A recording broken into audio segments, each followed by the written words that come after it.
Kirk Cox knows a lot about cancer and a lot about grief. As a young boy, he watched his mother go through breast cancer, and this was in the 60s. She had to have very invasive surgeries and treatment, and all of that really left a mark on Kirk. And then he had to manage his Aunt Dottie's care, and then he had to face the loss of his own child. Listen to Kirk talk about his experience, about how he has handled his own grief, and about how it is a lifelong process. When you subscribe to our show, you help us grow. Someone you know may need to hear this story, so please share with your family and friends. And consider supporting our mission. Your donation can help save the life of an uninsured woman. Let's talk about your breast. A different kind of podcast presented to you by The Rose, a breast center of excellence and a Texas treasure. You're going to hear frank discussions about tough topics, and you're going to learn why knowing about your breast could save your life.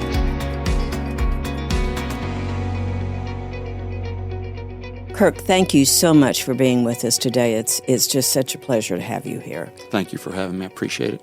So you were introduced to breast cancer in your family at a very early age. So tell us a little bit about that. Yeah, so surely back in the 60s, there was not as much information out about breast cancer as there is today. And so being a small child, around second grade, I believe, I really didn't even know what cancer was. My mother was a school teacher, and so she did a very good job explaining it, but it was a very frightening time for us. And we went to a family doctor that was a part of our church, and she knew that there was something not right. And so the doctor said, you'll be okay, and, give it some time. And so I'm a little unclear on the diagnosis, but it wasn't that she had breast cancer at the time. It wasn't until a little bit later that they discovered it, and they put her in the hospital, and she had a mastectomy at the time. And so we were just trying to figure out what all of this was. Back in the late 60s, if you were under 12, you really didn't get too much access to a hospital. And so as my mother came out of that surgery, my father had us come to the hospital, and all we could do was stand outside and wave at her from the window. But in those days, the treatment was just a lot different than it is today. True. And my mother had cancer in the 60s, and it was just a whole different world. I mean, there wasn't much, and what was there was really, really hard on the body. Yes, and so she went through that, and so the surgery is, just from my opinion, I'm not a doctor, but way more invasive than what it is today. And so they performed that surgery on her, and then they gave her, I don't want to say massive amounts, but they gave her heavy amounts of radiation, which was kind of a typical protocol back then. Right. And I do not believe that she had chemotherapy back then. If she did, I just don't remember, because I don't remember going through the sick times. But her stay in the hospital was a lot longer than what I've seen today. Right. But she struggled through that on her own, and she managed to stand strong. And as a child, I look back now and realize that her whole goal was to stay strong for her kids, so that her kids didn't see her going through any type of weakness or sickness, and that she would be okay. That was the main thing. So she survived for a bit. She survived quite a while. So her first bout was in the 60s. Her second bout was in the 70s, late 70s. And even in a 10-year span of time, technology changes. At that point in time, she had more dedicated physicians, and the hospital that she went into was more dedicated to cancer itself. And so the second time they discovered some cancerous areas in her lymph nodes. And so once again, she had a mastectomy done. This time they removed quite a bit of her lymph node area, which caused a lot of problems down the road. But then she also went through chemotherapy too. And I remember seeing her going through that and trying to stay strong. But I was old enough to understand that she would get sick, and she did, but she struggled through it and did very well with it, and literally was cancer-free for a number of years. Were you, as a child, worried that your mother was going to die? I don't know if that entered my mind because she was so strong and she was determined that she was going to be okay. Yeah. And yeah. Personally, I believe that's a big part of that healing process is having that positive mindset and that reinforcement. Right. The sad thing about it is I think she might have done a whole lot better for family who had been right there with her, understanding the reasons why not at that time that they wouldn't allow us in. But she stayed strong, and I really didn't fear it then because I just knew Mom would be okay. So fast forward, your mom's now gone on, and you suddenly have the responsibility of another person. Yes. And that is your Aunt Dottie? Yes. Tell us about her. So my aunt was always under the care of my grandmother, and she had a high rheumatic fever when she was young, and so she had been placed in a facility, kind of mislabeled as mentally retarded. And so my grandmother passed the torch on to my mother to take care of my aunt. And my mother would have me take her there. I would go visit all the time. And eventually she said, well, you're going to have to take this over one day. And I think part of me was in denial. I'm like, no, that won't happen, Mom. I mean, I can't see you ever leaving, Right. But the day came. And so then now I'm in charge of my aunt. And within a year after my mother passing, my aunt was diagnosed with breast cancer. And I will say this, knowing the history of your family helps. I think that helped guide them to make sure that they were giving her the checks that she needed with the mammograms. And so they found it breast cancer, but the entire illness with cancer for her was just so vastly different than with my mom. She went to a local hospital. Her treatment was nearby, didn't have to take her very far. Her oncologist was nearby. They did a mastectomy. She stayed maybe a couple of days in the hospital, and they gave her some very minor chemotherapy, and I never once saw her get sick from it. Oh, wow. That's a big change. Yes. In just a couple of 3 decades. Yes. Yes. Well, that's the good news about treatment, and the good news about why we have so many survivors of breast cancer is because of that additional treatment. Now, is your Aunt Dottie still around? No, she ended up developing another type of skin cancer that kind of brought things to an end for her. Yeah. And so she's been gone now a couple of years. So, Kirk, talking with you earlier, you said you've seen more cancer than you ever wanted to. Absolutely. And was that primarily in your work position, family position? A little bit of both. My earliest experience with cancer was as a young child, having my tonsils and adenoids removed and being in a room with a young boy my age who had brain tumors and didn't really know enough about that either. Went back to visit, and he'd passed away already. So kind of had some of that experience early on. I had one of my very good friends have brain tumors come out of it, and then I was basically at his bedside just shortly before he passed. So between my family and my friends, been around a little bit more than I want to. Right. So even though you've been witness to death, close to death, and have felt that kind of grief, I know you're here to talk about a different kind of grief. So are you comfortable sharing that part? Sure. So keep in mind, a lot of these things just kind of fit like a puzzle and play. But my son, back in 2006 or 7, actually, he was around 23 and just a very energetic, full of life young man. And so back at that point in time, he had taken a job, and he and I would talk every day. He had 2 best friends. They were just inseparable.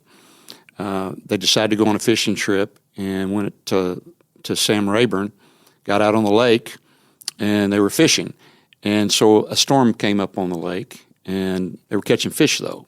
And as you look back on it and discover all these things, I said, why would you fish when it's that bad of a storm? And the answer was because you catch more fish. So the people on the shore that were witness to it all said that they brought the boat back in because it was taking on water. So they dumped the water out of the boat. And what do you think a 23-year-old kid who's catching fish would do at that point?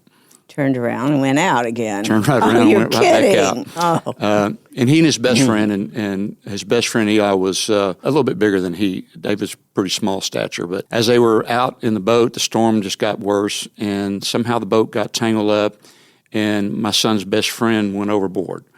Now, that's your best friend. It's gone overboard. What are you going to do? And knowing what I know about safety and about rescuing, it's just very, very difficult to rescue somebody, but I would have done the same thing. The only thing I would say is that they should have had life jackets on. They didn't. But he went over, and both of them lost their life in that lake. And so it was pretty tragic. We had a funeral for both of them at the same time. There was probably 1,000 people at that funeral. How did you find out? So they got the identification, made calls back, and my daughter called me. I spent a few years in Iowa, and I was in Iowa at the time. So when she called, it's the news that no parent wants to get, the worst news ever. And that began the process of grief for me, which is very, very tough. And at first, you're shocked. You're just in denial. You just can't believe something like that would happen. A parent's not supposed to lose their child. And I've since come into acquaintance with a number of folks who have lost their children as well. And so it touches very deeply. But what you do, I guess I did like my mom. I tried to stay strong and tough for my family. And so grief is kind of a tough thing, and for me personally, I shoved it inside, which is not a good thing to do. But you try to get through the trauma part of it, and then if it's okay, I'll just share about some of that grief. But when you get through that trauma part, you start looking for answers as to why, and so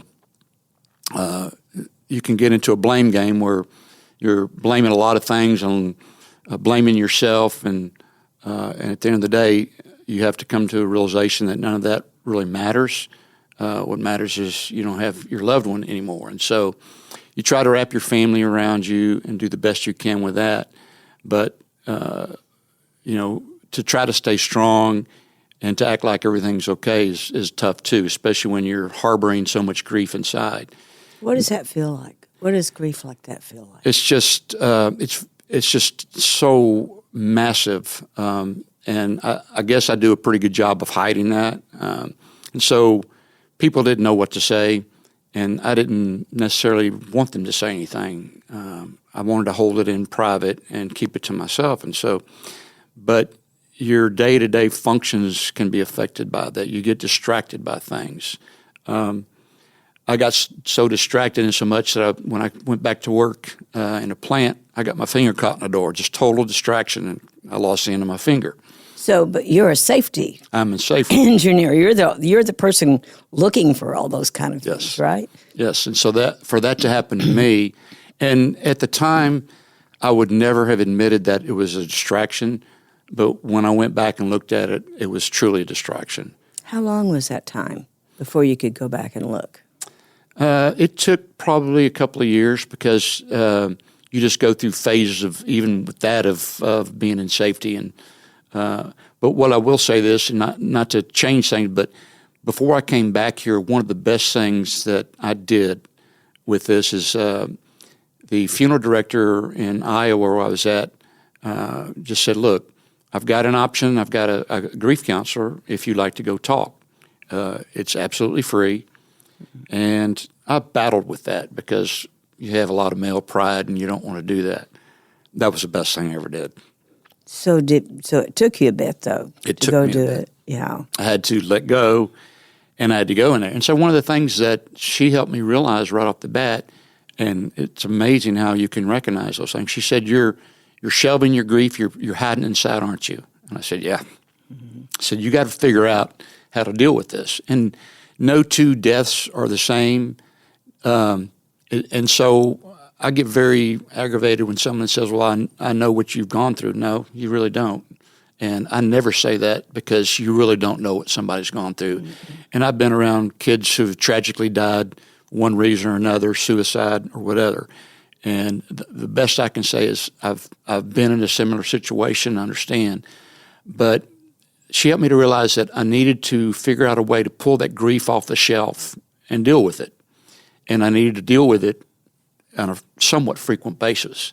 Otherwise, it would build up and cause the amount of anxiety and suffering that I went through without it. And so that's probably one of the most difficult things, even to this day, to do, is to be able to pull it down. So, you mean it's still sitting on the shelf at times? Oh, yes. Oh, yes. But I talk about it a lot more freely now, but it's amazing because all it takes is one song, one picture, one memory, and then the tears come. Then you're back. Mm-hmm.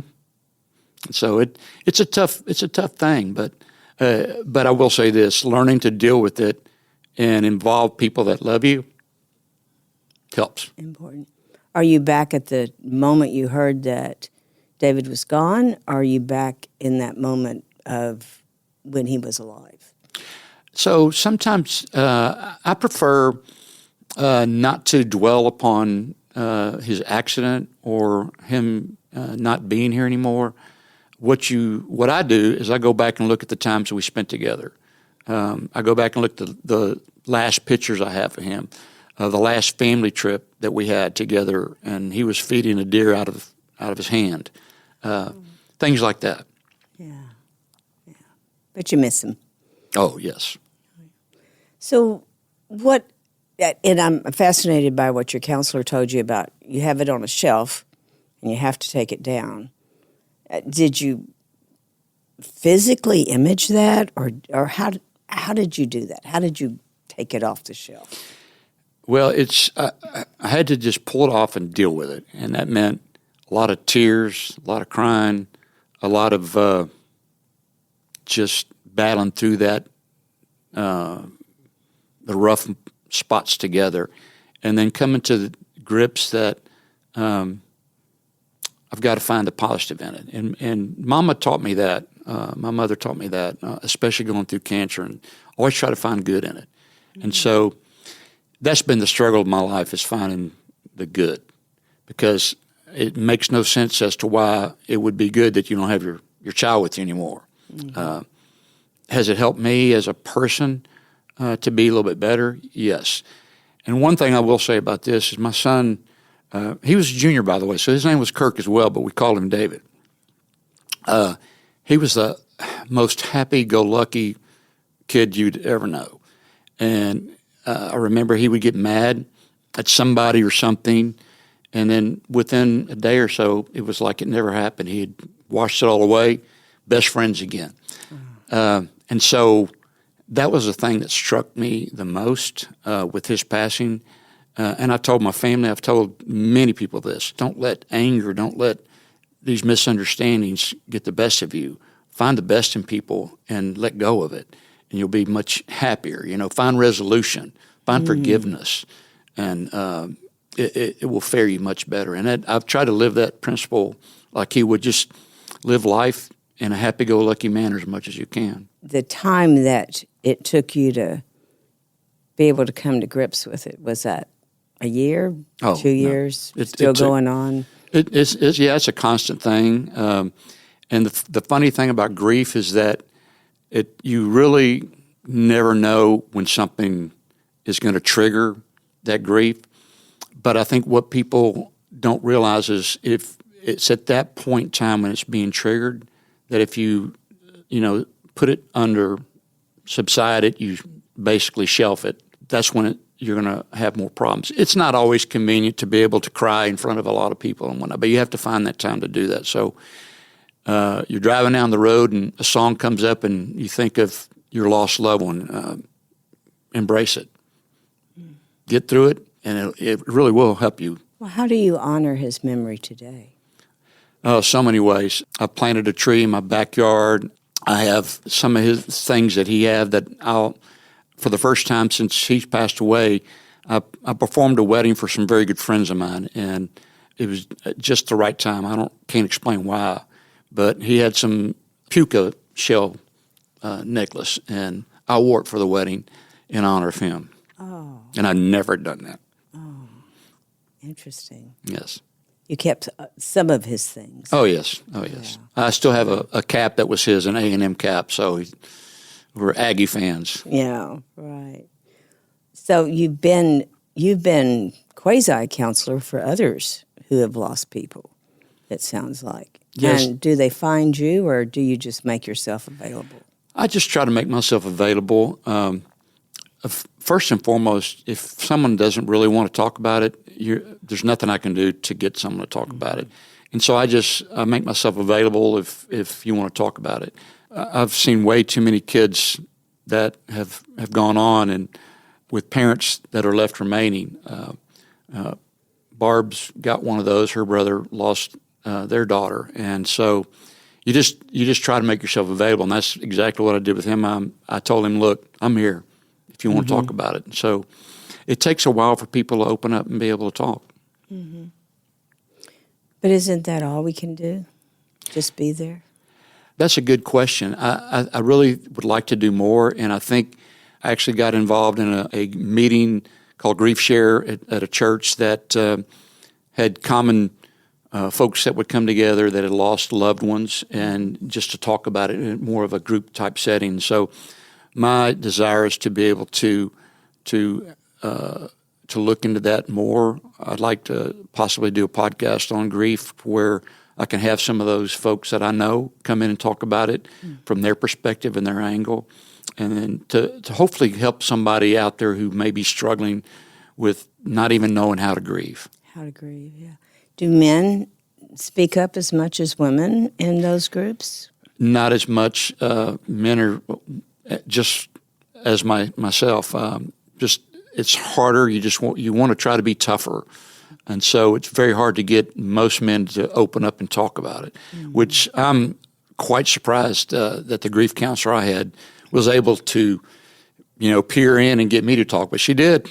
And so that's the kind of thing I want to get back. Mm-hmm. And how did you feel once you could talk about it? Oh, loads better. Loads. The load comes off. It's not that it goes away. It just comes off, and you're like, whew. Yeah. It's like you're taking a breath again.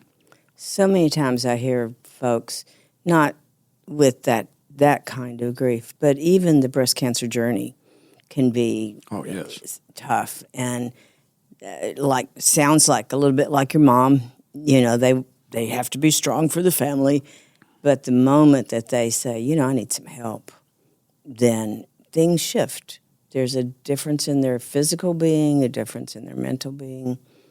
I think it's just important to get them to understand that it's okay to ask for help. And so if I can send a message out anywhere, that would be what I would want to say. If you're struggling with grief, and I struggle with it with my mother, and so you just do.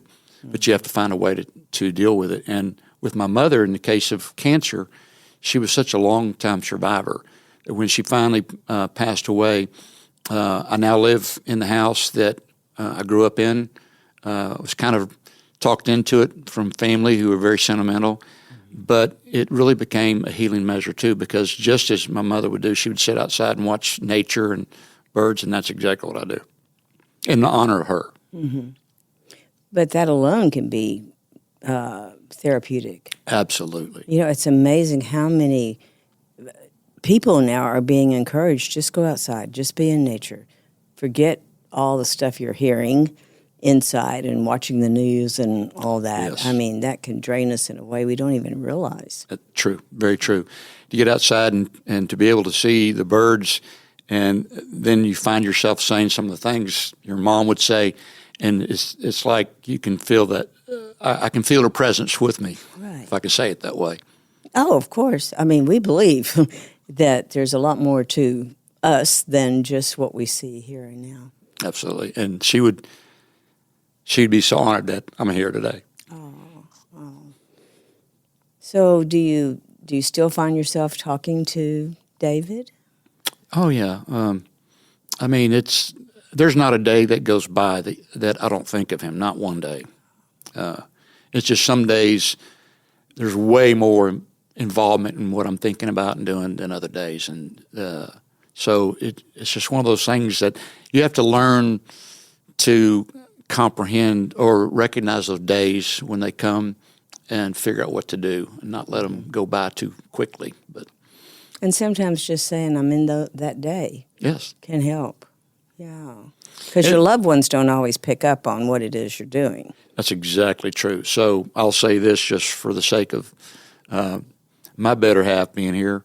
There's many times that she's questioned. It's because I won't say that's what I'm going through. But she knows me well enough. Yeah, it takes a while. Yeah, it does. But you can kind of pick it up. You know something's on their mind. Right. Yes. She can pick it up now. So, Kirk, this has been so informative. Tell our listeners one thing, two things, that the kindest thing anyone did to help you get through, or anything that you remember that we could be like that when we're with someone who's just had such a horrible thing happen. I would say try to dwell and focus on the positive things and memorialize them. Talk about them. Should we be afraid to mention the persons who's gone on? Should we be afraid to mention their name or to bring them up? Or you shouldn't. Okay. I feel that hesitation sometimes in people. They don't want to, I might make them upset or. And that's true. So, I carefully walk around folks, especially when it's so new.